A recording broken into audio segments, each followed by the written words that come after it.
Hi, everybody. This is Adam Elenbaas from Nightlight Astrology, and these are your horoscopes for the month of June 2019. So, this is the Sun and Rising sign horoscope for Virgos. And this month, I'm trying to do these in under 5 minutes.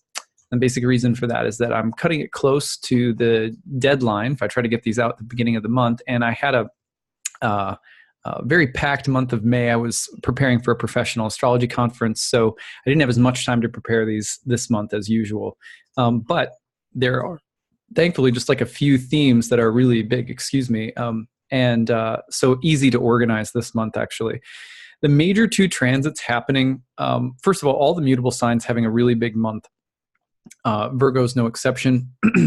A series of transits through Gemini are activating a T-square to Jupiter in your 4th house in Sagittarius and Neptune in your 7th house in Pisces. Now, that's going on all month long. You've got the new moon activating it on June 3rd. You've got the sun activating it June 9th and 10th. You've got the full moon in Sagittarius activating it around June 17th. And then Venus in Gemini will activate it the 22nd and 23rd. So a very powerful series of T-squares being made between three angular houses in your chart. It really doesn't get much more dynamic than that, except for maybe when we start talking about Mars, which is also a big deal this month. But these T-squares are placing an emphasis on the houses of career, relationships, and home, roots, family matters, things like that.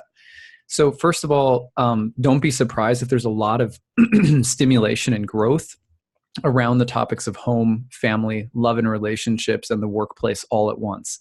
I know that sounds very general, but that's what you get when you've got a T-square lighting up those three angular places at once. That's why it's such a dynamic month for mutable signs. All of the angles of your charts are highlighted, except for, there'll always be one that's not, because it's a T-square, so it's going to exclude one house. But here you've got it, and it's, So what can you expect from this exactly?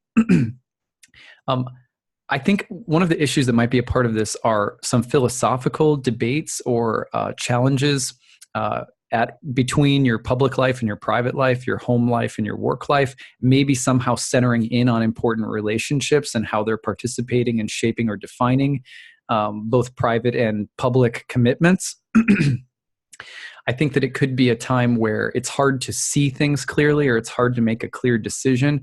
For example, I'm imagining having to choose between, a really interesting relationship and moving away to take a really interesting job. It has that feeling where there could be multiple different priorities or ideas or beliefs that are challenging or creating tension in your relationships, perhaps also specifically related to things that are happening at work or your professional trajectory, and also related somehow back to your base of support or your family sort of area of life. It wouldn't be surprising to see someone getting pregnant or changing jobs, or for there to be a significant move with this kind of energy. So it has the feeling of, dynamic stress and tension, but with Jupiter and Neptune, largely it's good. It's a healthy, positive kind of energy with a lot of sort of uplifting qualities. You can get carried away by it. It can be a little bit more suggestible or open to, fantasy and delusion with so much Jupiter Neptune, but the rational sort of mercurial emphasis of Gemini at the top of the chart should help. The other major transit of the month is a long, slow opposition from Mars to Saturn and Pluto.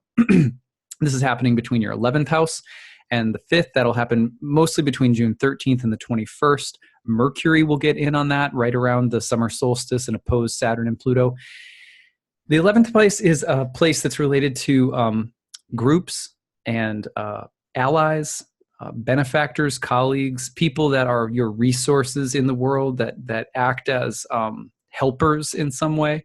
Also, just generally different kinds of groups or organizations you belong to that share similar dreams, goals, or ambitions. So Mars kind of in its fall in that house, it could mean that there's some hostility and confrontation or conflict among friends or within groups or what have you. And also, you also have the potential for a more dynamic form of tension, perhaps related to children if you have them. This could be a more tumultuous time for the topic of children. Doesn't mean anything, terrible is going to happen. It could be a more stressful time if you're a parent, for example. But otherwise, this dynamic tension hitting the oppositions from Pluto and Saturn, really transformational, can hit some pretty serious roadblocks or get into some power struggles. Mars in Cancer can, it could be good at advocating for those who are more vulnerable, or kind of has a mother bear energy to it.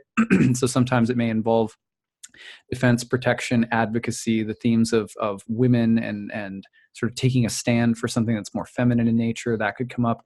But you also have to be careful, because this has the potential to be more explosive, conflicting kind of energy, where it can create real conflicts, especially among groups, or with colleagues or allies or assets, things like that. It can also, if you work for a big company, it could also spell some trouble for, like a company that you work for could be going through some real drama. Anyway, those are some different possibilities. Things should start to lighten up a bit right after the summer solstice, when the sun enters Cancer and starts bringing a lighter energy to the mix overall. So that's what I've got for you. I don't know if I made 5 minutes. It might have been longer than that. I hope you have a really good month, and let me know how things go. We'll be back again next month, because next month is eclipse season. So there'll be more to talk about with those for sure. All right, take care, Virgos. Bye.